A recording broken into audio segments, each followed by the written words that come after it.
2012, Prophet Benjamin Kousijnsen was visited by a messenger angel of God. With the help of the angel, Benjamin wrote down the following. In the distance I heard the words, "Shalom, Benjamin! Benjamin, wake up!" My eyes opened the moment I was called. The angel of God spoke, "My name is Raphael, prophet of God. You know me. I am sent to you in the name of Yeshua HaMashiach, Jesus the Christ. Follow me now." I got up from my bed and followed the messenger angel of God down the stairs, through the door and into the street. We stood still in the middle of the intersection of the street, near our house. The angel of God spoke, "The God of Isaac, Jacob and Abraham allows you a glimpse into the future, at what will come to pass very soon." The messenger angel of God held in his right hand a sort of golden shepherd's crook, and stuck it upright in the ground, and spoke, "Thus there will be many earthquakes like this one." At the moment that the rod penetrated right through the asphalt, the road began to crack and to vibrate. The ground was moving violently. Simultaneously I heard a trumpet sound which persisted, an all-pervading sound that I could even feel vibrating through my mind, and it filled the airspace as meanwhile all kinds of things took place. I saw, as in slow motion, all kinds of people in the air, and even babies and people with disabilities. And also animals were going up in the air. I saw dogs and cats, and even marmots, large and small animals. All that I was seeing amazed me, and went far beyond my understanding. The messenger angel of God spoke further. "Benjamin, God is saying the same words as in the days of Noah." Genesis 9 verse 12. "And God said, This is the token of the covenant which I make between me and you and every living creature with you for all generations." I asked, "To whom is this further revealed?" The messenger angel of God said, "Only to Benjamin, from the tribe of Benjamin. You are truly the prophet of God of the last days." Immediately during the rapture, I saw a kind of lightning which filled the entire sky. I also heard wailing and crying everywhere. The messenger angel of God spoke, "Benjamin, it will be just like it is written in Exodus 12 verse 30. There it is written, And Pharaoh rose up in the night, he and all his servants and all the Egyptians, and there was a great cry in Egypt, for there was not a house where there was not one dead." Then I said, "This I understand, but that there will be a dead? A heart will have as much grief as with the loss of their loved one." "I get it," I said. I saw all sorts of things falling from the sky, a helicopter that uncontrollably circled downwards. Also a plane fell from the sky. I saw fireballs coming down, which struck everywhere, in the roofs and streets. Fires arose everywhere. It looked like a war. Derailed trams and cars with people, but without drivers, crashed into each other. It was complete chaos. I saw several large and small UFOs in the air. They virtually stood still, and I said, "Look, Raphael! These are the visitors from space. This is what the fallen angels call themselves."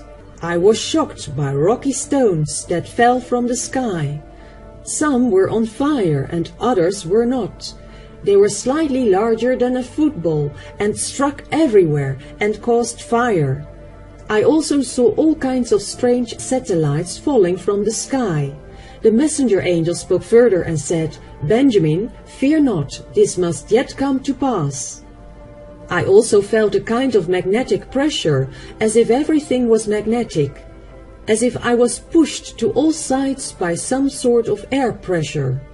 Even cars were moved sideways by this pressure. I understood that all this will happen immediately just after the rapture, when Christians have been gathered by God, the God of Isaac, Jacob and Abraham. I saw a blood-red moon, which looked badly damaged with holes, where bright light came through it. The sun was shining very bright, and the heat was unbearable. Also I heard and saw someone who cursed, but I could not understand it. I think the angel of God had made what he said unintelligible. Then he shouted, irritated and loudly, Rosh Hashanah! The angel of God said, the people will really have hell on earth, for the worst is still to come to those left behind. Benjamin, you have spoken so much on behalf of God, but some people think that you give a study, and they don't even see that everything is prophetically foretold, and even in the scriptures. But God points out, everything is directly spoken to you, and everything shall come to pass. I am who I am, thus speaks the God of Israel. I'll bring you back now, Benjamin. And the messenger angel of God said, repent, you who are listening to this message, and surrender yourself to Jesus Christ, Yeshua HaMashiach, and you will be there where your heart, mind, soul, and body are full of. He who does not want to hear will perish. Ruacha Yeshu Shalom Emmanuel, spoke the messenger angel of God, and disappeared.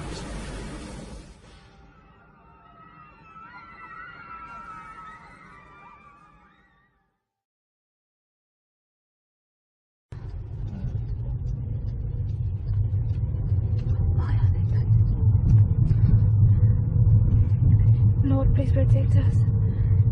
This is currently what's happening right now. We are driving in Naisna, and I don't know. They want us to turn around. We can't go further because At least 8 people are dead in Cape Town, South Africa, and what is being called, quote, the mother of all storms by South African local media.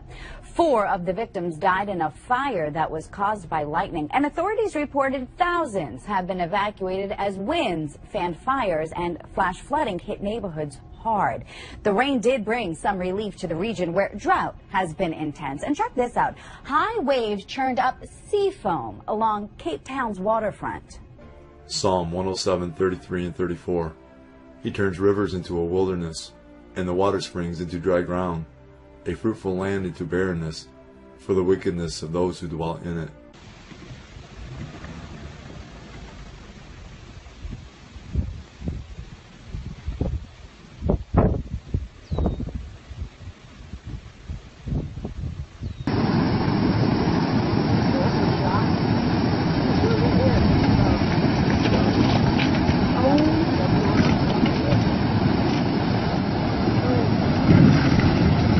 Rare tornado whipping through a Canadian town.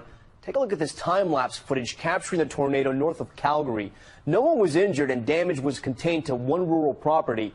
Canada averages just 80 tornadoes per year, so this was pretty rare, while the U.S. reports some 1,300.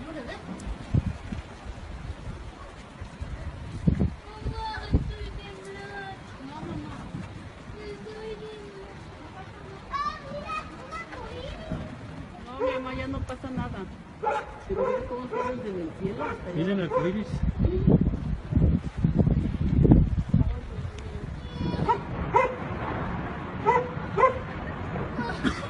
No, se fue para allá, mamá.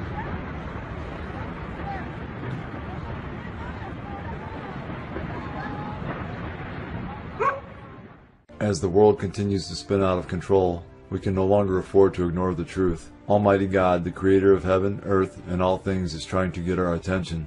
He is letting us know, through powerful weather catastrophes and the events happening in the world around us, that He is in control. And He is preparing to intervene in world affairs, climaxing in the return of Jesus Christ. Widespread disruption on the island, people trapped in mountainous areas.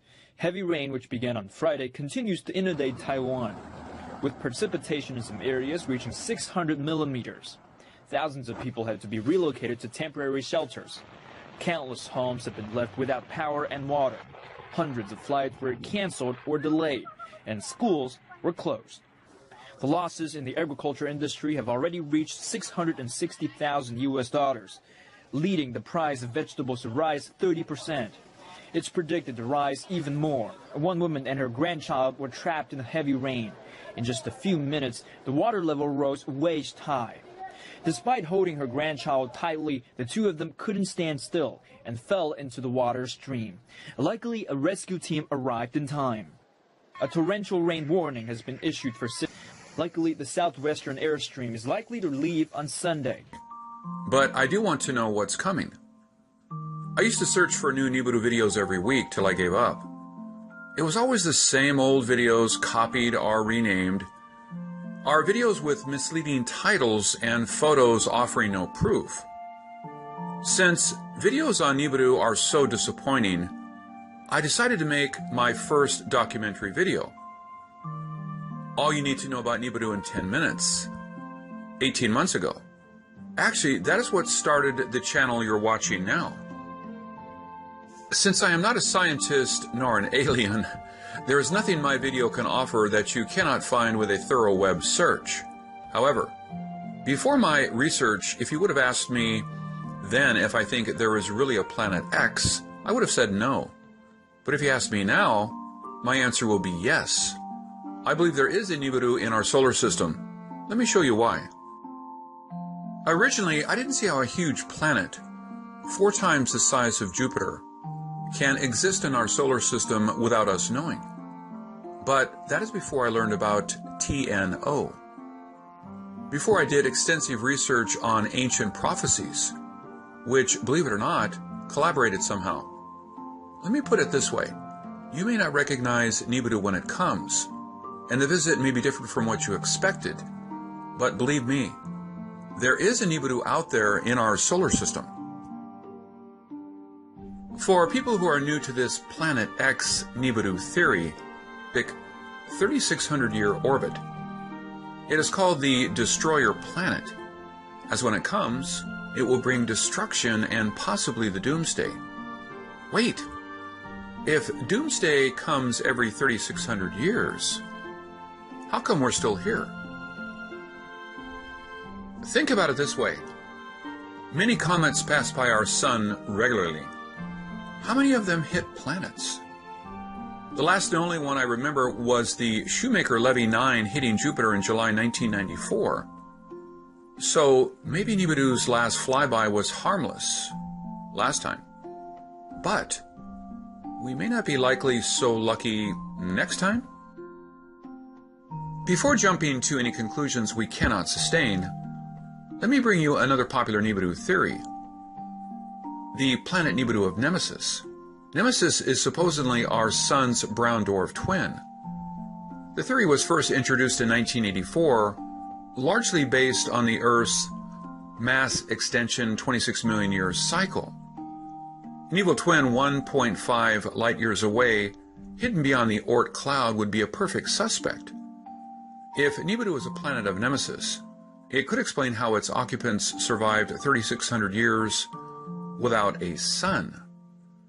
Nemesis is Nibiru's travel companion and its portable generator. When the theory was introduced in 1984, it made great sense, and at that time, scientists believed that most stars are binary. Obviously, our sun should not be an exception. However, scientists have determined that mass extinction happens more like every 50 million years. And 2 mass astronomical surveys, which ran from 1997 to 2001, failed to detect any brown dwarf in our solar system. While in 2011, NASA's David Morrison, who specializes in near-Earth objects, concluded that even with infrared exist. Of course, that is if you believe in what NASA tells you. However, not finding any proof of Nibiru nor Nemesis does not mean they do not exist. Plus, how do you know if you were told the truth? What do you think the government should do if they think the world will end tomorrow? Obviously, telling you will not be on the top of the list. They will build a bunker and plan shelters for people that may survive the doomsday Earth. And to avoid chaos, it is wise not to share the doomsday news with anyone. Plus, who can know for certain what will happen? right? If you think the government will always do the right thing, let me tell you what Nostradamus thought about that. In Quatrain 227, quote, "The divine word will be struck from the sky, one who cannot proceed any further. The secret closed up with the revelation, such that they will march over and ahead." If you have any doubts about Nostradamus's prophecies, check out some of my Nostradamus videos. When I compared his quatrains with historical events, I was shocked to find the unbelievable details revealed. Check out any of my videos and you will doomsday century. This quatrain seems to indicate that our government would get warnings from the sky, which can be divine, or from aliens. The message warns us, do not proceed. It is a secret that will be kept from most of us. But the warnings were probably ignored, as the last sentence stated, quote, "such that they will march over and ahead." Whatever the secret may be, it will be ignored, and we, mankind, will eventually face the consequences. So, if Nemesis does not exist and Nibiru is only a theory, why should we waste any more time talking about it? Actually, I think Nibiru does exist. It may be different from the mythical planet where Anunnaki reside, but it is there. Let me show you the proof about Nibiru's existence. Consider this. If you think the theory about Nibiru's 3,600-year orbit around the Sun is crazy, did you know Mars orbits the Sun every 687 days, but is already considered outside the Goldilocks zone that could harbor lives? What is the chance of life on Nibiru if Nibiru does exist? Plus, what is the chance of having a planet having a 3,600-year orbit? The good old days when textbooks told you everything you needed to know is long gone. Now the more we know we don't know. For example, when you search on the planet Eris, what you see is that it is called the most massive and second largest dwarf planet known in the solar system. The word known means that we really don't know what we're talking about. Pluto and Eris both are known dwarf planets, and Tino, the so-called trans-Neptunian objects, those are minor planets with highly elliptical orbits. And if you search Wikipedia for trans-Neptunian object, a section called Putative Trans-Neptunian Objects of Planetary Size will jump out at you. It states, the existence of trans-Neptunian rock ice bodies of planetary size, ranging from less than Earth mass up to a brown dwarf, has been often postulated for different theoretical reasons to explain several observed or speculated features of the Kuiper Belt or the Oort cloud. It was recently proposed to use ranging data from the New Horizons spacecraft to constrain the position of such a hypothesized body. Putative means generally considered or reputed to be. Doesn't this sound like an endorsement from Wikipedia? I guess Nibiru is not all BS after all. Another reason I believe planet Nibiru is real is based on what scientists found in 2003. Sedna is a red dwarf. No, is its crazy orbit. Its aphelion, which is the closest distance from the Sun, is 76 AU, but its perihelion is 936 AU, and it takes 11,400 years to complete an orbit. During its 11,400-year journey around the Sun, we can only get a glance when it is near us. So, can you imagine how many more planets we have not seen? Can you imagine how big the others may be? Sedna's discovery proves Nibiru is not a myth. And then we found in 2014 FE72. It is another trans-Neptunian object, but this one has an orbit period of 90,000 years, with a perihelion of 36.3 AU and an aphelion of 4,000 AU. This really pushes our solar system's boundaries far beyond our imagination. Then the big question is, why would life choose to grow on a planet so far away from the sun? Well, I guess we don't get to pick our birthplace, right? We have to adapt to our environment, correct? Plus, life may have started on a beautiful, friendly planet till the planet changed. For that, I will share with you another story we are all quite familiar with, the Shoemaker-Levy 9. Did you know before Shoemaker-Levy 9's impact with Jupiter, it was not orbiting the Sun? That is a fact few people know. The comet Shoemaker-Levy 9 was orbiting Jupiter before it got dangerously close and crashed. 2 years before impact, Shoemaker-Levy 9 was orbiting the Sun. A wrong place at the wrong time changed the comet's path and destiny. So, an advanced civilization may have been flourishing on Nibiru before the planet changed its course. Or maybe Nibiru was pulled away by another star.